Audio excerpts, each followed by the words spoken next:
Hello అండి, నమస్తే. అందరూ ఎలా ఉన్నారు? నేను చాలా బాగున్నాను. ఈరోజు అయితే పొద్దున్నే హడావుడి ఎలా ఉంటుందో చూసేద్దాం రండి.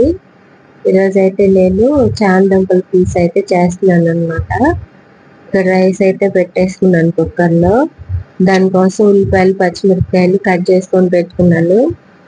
ఇదైతే అట్టుపిండి వేసాను అనమాట. రాత్రి అది ఫర్మెంట్ అయింది కాబట్టి తీసి 2 బాక్సులు వేసి ఫ్రిడ్జ్ లో పెట్టేసుకుంటున్నాను.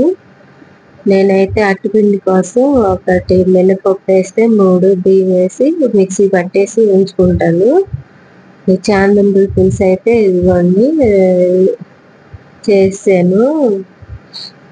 ఉల్లిపాయలు, పచ్చిమిరపకాయలు తాలింపులు వేయించుకున్న తర్వాత చామదుంపలు వేసేసి అవి కూడా కొంచెం నూనెలో ఫ్రై చేసేసుకొని చింతపండు పులుసు తీసుకు వేసుకొని ఉప్పు, కారం, పసుపు వేసుకొని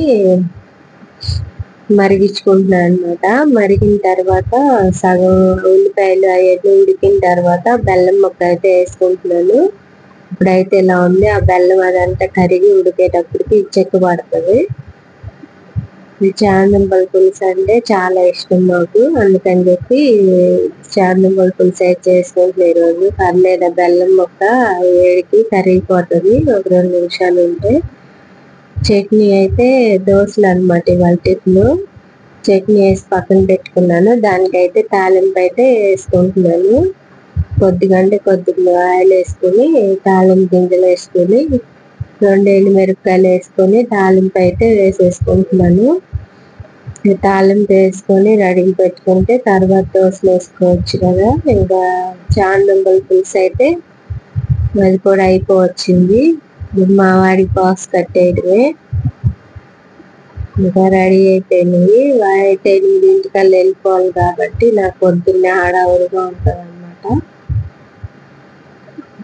ఇదే చిన్న బ్లాగ్ వీడియో తీసాను, చూసేయండి. చామదుంపల పులుసు అయితే ఇదివరకు నేను చేశాను కాబట్టి అందుకని చెప్పి ఎక్కువ చూపించలేదు. ఇదైతే పల్లీల చట్నీ తాలింపు అయితే వేగిపోతుంది.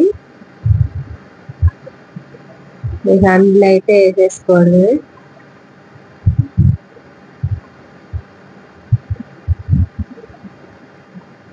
పొద్దున్నే చాలా హడావుడిగా ఉంది కాబట్టి నేను స్పీడ్గా చేసేస్తూ ఉంటాను ఇంట్లో వంటలన్నీ. 9 దాకా బిజీగా ఉండిద్ది పొద్దున్నే. వాడి బాక్స్ పెట్టేసి వాడు వెళ్ళిపోతే ఈజీగా ఉంటుంది. ఇవైతే ధనియాలు తెప్పించాను కొట్లో. ఇవి చెక్క లవంగాలు ఇది వరకు అయితే ఇదిగా ఇచ్చేవాళ్ళు. ఇప్పుడైతే 10 రూపాయలు ప్యాకెట్స్ పెట్టి ఇలా అమ్ముతున్నారు అనమాట. ఇది కూడా ఒక పెద్ద బిజినెస్ లాగా అయిపోయింది. లవంగాలు 10 రూపాయలు అంట ప్యాకెట్. 20 రూపాయలు అంటే ఇలా ఇచ్చారు. యాలక్కాయలు అయితే రూపాయికోటి లాగా వచ్చింది. రూపాయికోటి కూడా కాదు, 20 రూపాయలకి 15 వచ్చినాయి. ఇదైతే తెప్పించాను. ఇంకా ఇలా పొట్లాలు కట్టించారు. అన్ని బిజినెస్లు అయిపోతున్నాయి. ఇది వరకు ఇన్ని పెట్టేవాళ్ళు 20 రూపాయల కంటే చాలా రోజులు వచ్చాయి. ఇప్పుడైతే అవి కూడా తగ్గిపోయింది క్వాంటిటీ. ఇదైతే అయిపోయింది. ఇంకా స్టవ్ ఆఫ్ చేసేసుకోవడమే. ఇంకా ఆయిల్ పైకి తేలుతుందంటే ఇంకా ఉడికినట్టే లెక్క. ఇంకా అయిపోయింది చామదుంపల పులుసు అయితే. నేనైతే ఎక్కువ స్టీల్ వాటిలోనే వాడటానికి ఉపయోగించడానికి ట్రై చేస్తూ ఉంటాను. ఎక్కువ స్టీలే ఉండిద్ది మా కిచెన్లో. సిల్వర్ తక్కువ ఉంటుంది. ఒకే ఒక బాండీ ఒకటి ఉంది, అది మార్చాలన్నమాట. అది మార్చామంటే ఎంత ట్రై చేసినా కుదరట్లేదు. ఇప్పుడైతే దోశలు అయితే వేసుకుంటున్నాను నేను.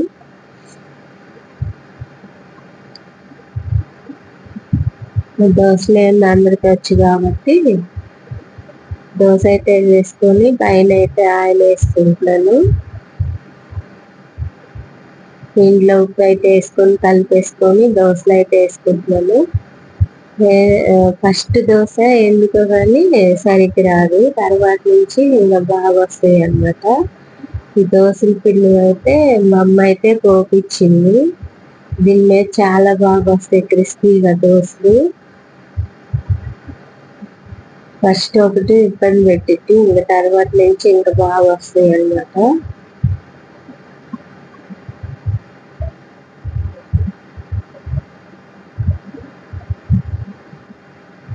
అలా అయితే వచ్చింది దోశ. బాగానే కాలుతుంది, బాగా మందం అన్నమాట. ఊరికే క్రిస్పీ వచ్చేసేస్తాయి దోశలు. దోశలు అయితే వేసుకొని తినేసేస్తున్నాను. పల్లి చట్నీ దోశలు చాలా బాగున్నాయి. ఇవాళకి ఇదే చిన్న బ్లాగ్ అన్నమాట. నా వీడియోస్ నచ్చినట్టయితే లైక్ చేసి, షేర్ చేసి, సబ్స్క్రైబ్ చేయండి. ఉంటానండి, బాయ్, నమస్తే. నెక్స్ట్ వీడియోలో కలుసుకుందాము.